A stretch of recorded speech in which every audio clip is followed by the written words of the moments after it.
राधे राधे मेरी YouTube family. चलिए आज करते हैं पिज़्ज़ा पार्टी। आपको तो पता ही है ना, मेरी छोटी बहन आ रही है और उसको ना मतलब पिज़्ज़ा खाने का शौक़ है। जैसे जैसे छोटे बच्चे घर में हो जाते हैं ना, तो ये छोटी छोटी चीज़ें घर में ना मतलब बनानी ही पड़ जाती है। बाज़ार से ला के कब तक खिलाएंगे। तो बोली थी दीदी आपको पिज़्ज़ा बनाना आता है तो मुझे भी आप पिज़्ज़ा बनाना सिखा ही दो। आज उसका लास्ट दिन है, मतलब वो 11 तारीख में आ गई थी और आज है 17 तारीख, तो आज लास्ट दिन है। कल 18 तारीख है और मायके में ना शादी है 18 तारीख की, तो हम कल सभी घर से चले जाएंगे। तो 17 तारीख का ये व्लॉग है या फिर ये वीडियो है। तो मैंने सोचा चलिए इसको ना सिखा देती हूँ। तो मैं तो नॉर्मली घर पे बनाती रहती हूँ पिज़्ज़ा, बहुत जल्दी से बन जाता है। तो मैंने क्या किया, सबसे पहले यहाँ पर प्री हीट होने के लिए कढ़ाई रख दी है। कढ़ाई को ना ढकने के लिए थोड़ा सा इशू हो जाता है घर में, मतलब सही माप का ना बर्तन नहीं मिलता है और इसको कवर करना ज़रूरी होता है। तो मैं 2 पिज़्ज़े बनाऊंगी और मैंने 2 कढ़ाई थोड़ा सा नमक डाल के प्री हीट होने के लिए रख दिया, करीब 6 से 7 मिनट के लिए। फ्लेम कर दिया है लो और मीडियम के बीच में। उसके बाद में थोड़ी सी सब्जियां लेके आ गई थी। जब भी मैं पिज़्ज़ा बनाती हूँ ना, मेरे घर में जो भी चीज़ अवेलेबल होती है बस मैं उसी का इस्तेमाल कर लेती हूँ। ऐसे चक्कर में नहीं पड़ती हूँ कि ये नहीं है वो नहीं है, तो फिर चीज़ ना बन नहीं पाती है। तो मेरे पास शिमला मिर्च थी नहीं, वैसे मैं लेके आई थी। और बस यहाँ पे मतलब शिमला मिर्च लेके आ गई थी और टमाटर लेके आ गई थी। और ये सब्ज़ी ना सभी के घरों में होती है। और ये पिज़्ज़ा बेस वगैरह है, यानी पिज़्ज़ा बनाने का जो भी सामान आता है ना वो लेके आ गई थी। अब छोटी बहन है, बोल रही थी मुझे पिज़्ज़ा बनाना सिखा दो। वैसे तो बच्चों में टाइम नहीं लग पा रहा है, 3 बच्चे वे हैं, 2 मेरे हैं, तो घर में आफत मची पड़ी हुई है। और आपको ना झलक देखने के लिए मिल भी जाएगी। तो हम दोनों बहनें करीब 4 बज रहे हैं, बच्चे ट्यूशन से आने वाले हैं, मतलब यासी करनो ट्यूशन से आने वाले हैं। और जो बहन के 3 बच्चे हैं ना वो खेल रहे हैं मस्त। हमने सोचा चलिए मौके का फ़ायदा उठा लिया जाए, फटाफट से पिज़्ज़ा बना लेते हैं। तो दोनों ही बहन लगे पड़े हुए हैं। मतलब हो सकता है आपको क्लिप अच्छे से देखने के लिए ना मिले क्योंकि बच्चों का साथ है और आप समझ सकते हैं। और ये जो क्यूट राघव है ना, मतलब 20 को तो सारी बातों का जवाब चाहिए होता है।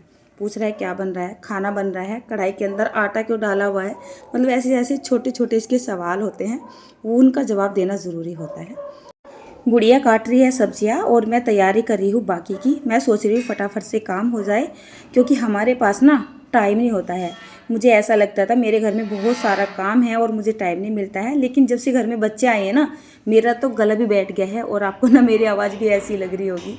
तो गुड़िया पूछ रही थी दीदी सब्जियां मुझे कैसी काटनी है। मैंने बोला कि बीज नहीं डालने चाहिए, बस बारीक बारीक काट ले। शिमला मिर्च और जो टमाटर है ना, बस इसके बीज नहीं काटने हैं।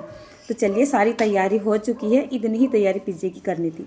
पिज़्ज़ा बनाना बिल्कुल ही आसान होता है, बिल्कुल भी भारी काम नहीं है। और अब आप यहाँ पे देखिएगा, अब बच्चे भी ट्यूशन से आ चुके हैं और जो गुड़िया के तीनों बच्चे हैं वो भी यहाँ पे आ चुके हैं। इनको इंतज़ार है पिज़्ज़ा बनने का। तो बोल लेते कि हम बना देते हैं, हम बना देते हैं। क्लिप अच्छी तरीके से शूट नहीं हुई है, मतलब फोकस लगा के जो भी आप देख लीजिएगा। मतलब कोई कुछ कर रहा है, कोई कुछ कर रहा है, कोई अपना शौक़ पूरा कर रहा है, कुछ ऐसा हो रहा है। तो पहले जैसे हमने पिज़्ज़ा बेच था ना, उसके ऊपर से थोड़ी सी ना चूंटी सी भर दी थी। इसमें ना एक जगह सी बन जाती है और मसाले वगैरह जो भी कुछ होता है ना, फ्लेवर थोड़ा बेस में भी चला जाता है, तो अच्छा रहता है। मैंने यहाँ पे डाल दिया सबसे पहले ये पिज़्ज़ा टॉपिंग जो आती है ना, पिज़्ज़ा सॉस होता है। उसके बाद बच्चों ने बोला कि हम टोमेटो सॉस भी लेके आए थे, तो बोले कि थोड़ा सा टोमेटो सॉस भी डाल दो, तो वो भी मैंने डाल दिया था। एक बेस तैयार कर दिया है मेरी बेटी ने और एक सॉस तैयार कर दिया है मेरे बेटे ने। तो चलिए सबके मिलने से ही आज काम चल रहा है। और यहाँ पर देखिए मुझे आपको जो दिखाने के लिए ना इस तरीके से प्लेट उठानी पड़ रही है, मतलब इसके बाद डाला जाता है यहाँ पर ये चीज़, ठीक है ना। तो मैंने प्लेट उठा के ऐसे ही डाल दिया था क्योंकि मेरे खड़े होने के लिए यहाँ पे जगह नहीं थी। चलिए दोनों बेस भी जो है चीज़ डाल के तैयार कर लिए गए हैं। इसके बाद हमें क्या करना है, जो भी हमने यहाँ पे ये सब्जियाँ काटी है ना वो यहाँ पे डाल देनी है। तो जितना भी पिज़्ज़ा जो चीज़ होता है, मतलब इसमें ना बच सकता था, अगर मैं बचाना चाहती तो बच सकता था। इतनी चीज़ में ना 3 पिज़्ज़े तैयार हो जाते। बट कल हम चले जाएंगे मायके में, घर पे कोई रहेगा नहीं और जो हमारा ये पिज़्ज़ा चीज़ है, यानी कि जो चीज़ है हमारा, वो ख़राब हो जाएगा। तो ठीक है ना, हमने ज़्यादा भर भर के डाल लिया है कि सोच रहे थे चलिए सारा ही ख़त्म कर देते हैं। उसके बाद यहाँ पर भर भर के डाल दिया है सब्जियाँ। जो बच्चों का हम पिज़्ज़ा बना रहे हैं उसमें मैंने कम ही सब्जियाँ डाली है क्योंकि बच्चे ना कुछ कम ही पसंद करते हैं। अपने वाले में अच्छी खासी डाल ली है। उसके बाद यहाँ पर खूब सारा ओरिगेनो डाल दिया है। ओरिगेनो ना थोड़ा सा ज़्यादा ही डालिएगा, टेस्ट ज़्यादा अच्छा आता है। थोड़ा सा अपने मसाला दाने में से हल्का सा नमक, हल्का सा मिर्च भी डाल दी है, ठीक है ना, और भी ज़्यादा अच्छा टेस्ट आता है, डाल के देखिएगा आप। मैं तो ऐसे ही बनाती हूँ पिज्ज़ा को।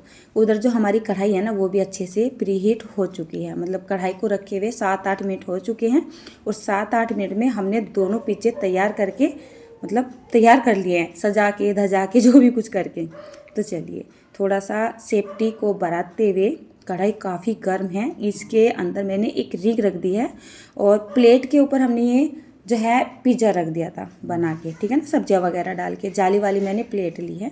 हो सकता है एडिटिंग के द्वारा कुछ मिस हो रहा हो जो आपको बताना चाहिए, बट आप थोड़ा सा ध्यान से देख लीजिएगा, आप सभी ना बहुत ज़्यादा समझदार हैं। तो जैसे ही कढ़ाई हमारी प्री हीट यानी अच्छे से गर्म हो जाती है, फटाफट से उसमें एक रिंग रख देनी है और इस तरीके से ये पिज्ज़ा हमें यहाँ पे डाल देने हैं। अच्छा मेरे पास तो थे नहीं। जब आप पिज्ज़ा जिस प्लेट में लगाते हो ना उसके नीचे या तो बटर पेपर लगा के देखिएगा या फिर फॉइल लगा लीजिएगा, तो पिज्ज़ा जलने के मतलब जो चांस होते हैं ना ना के बराबर हो जाते हैं। मेरा पिज़्ज़ा तो वैसे भी जलता नहीं है क्योंकि मैं बहुत बार बना चुकी हूँ, तो मुझे पता रहता है कि कितनी देर तक इसको हमें सेकना है, ठीक है ना। तो अच्छे से हमें दोनों कढ़ाई को कवर कर देना है। वैसे तो मेरे पास अवन भी है, ठीक है ना, चाहती तो मैं उसमें भी बना सकती थी, पर जो मेरी बहन है ना वो बोली, गुड़िया बोली कि दीदी नहीं आप मुझे ना कढ़ाई में ही बना के दिखाओ, क्योंकि मुझे अपने बच्चों के लिए जब घर पे बनाना पड़ेगा तो मेरे पास अवन नहीं है, तो फिर मैं थोड़ी सी कंफ्यूज हो जाऊंगी कि दीदी ने बनाया था अवन में और मुझसे कढ़ाई में बनेगा नहीं। तो इसी वजह से मैंने दोनों पिज्जे ना कढ़ाई में ही बना दिए हैं।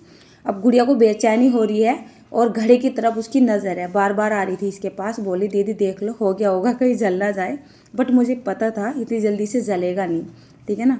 तो करीब हमने क्या किया है, लो और मीडियम फ्लेम पे इसको 20 मिनट के लिए सीख जाने दिया है। टाइम मुझे गुड़िया ने ही बताया था कि दीदी 20 मिनट हो चुकी है, मुझे ऐसा लगता था कि 6-7 मिनट में पिज़्ज़ा बन जाता है। थोड़ा सा ना सेफ्टी को रखना पड़ता है, अगर हमने फ्लेम को हाई कर दिया ना तो पिज़्ज़े का जो बेस है ना नीचे से जल जाता है और बिल्कुल ना कड़क हो जाता है। तो आँच को क्या करना है, स्टार्टिंग में हमें लो ही रखना है, बीच में को जाके मीडियम सा कर देना है और लास्ट में आके कुछ ही मिनट के लिए यानी 1 से 1.5 मिनट के लिए हाई कर देना है। और यहाँ पर देखिए पिज़्ज़ा पार्टी के बच्चे तैयार हैं, सब अपने अपने बर्तन लेके खड़े हुए हैं। जैसे ही हमने केक को काटा है बच्चों ने ताले बजानी शुरू कर दिया और खाने की जो उत्सुकता है ना वो बहुत ही ज़्यादा हो रही है बच्चों में। मतलब इन्हें भी ऐसा लग रहा है मौसी फटाफट से काट के हमें दे दे, लाइन लगा के खड़े हैं। सबसे आगे खड़ा है हमारा रघु जी, खाएगा कुछ नहीं है लेकिन हाँ चाहिए उसको सबसे पहले। अपने अपने बर्तन अपनी अपनी प्लेट ले रहे हैं। और चलिए फटाफट से, आज मैं आपको दिखाने में ज़्यादा टाइम वेस्ट नहीं करूँगी क्योंकि अगर मैं आपको दिखाऊंगी ना तो यहाँ पे पिज़्ज़ा मेरा ठंडा हो जाएगा और बच्चों को ना खाने में मज़ा भी नहीं आएगा। चलिए जब ये बच्चे खाएंगे ना इसकी क्लिप भी आपको मैं ज़रूर दिखाऊंगी। अगर आप भी रेडीमेड या फिर बाहर का पिज़्ज़ा अपने बच्चे को खिलाते हैं ना तो आज के बाद मत खिलाइएगा, बिल्कुल हाइजेनिक तरीके से घर में ही बनाइएगा। अब बताओ सबसे पहले बताएगा विवा वो यस कैसा लग रहा पिज़्ज़ा, विवान पिज़्ज़ा कैसा लग रहा है इधर मुंह करके बताओ। राघव कैसा, राघव रघु कैसा लग रहा, टेस्टी लग रहा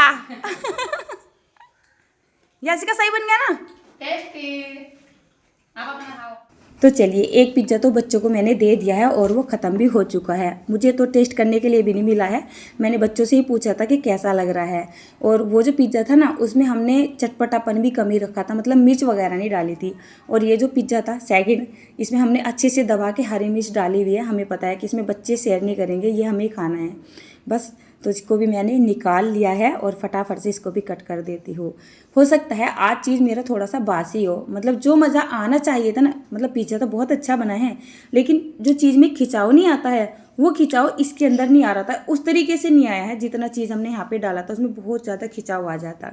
लास्ट में मेरा बेटा बोला मम्मी इस पर ना इस तरीके से ना आप टोमेटो सॉस लगा दो तो और भी ज़्यादा अच्छा लगेगा खाने में। तो बेटे के कहने पे मैंने ये लगा दिया था, हल्का सा डेकोरेट कर दिया था।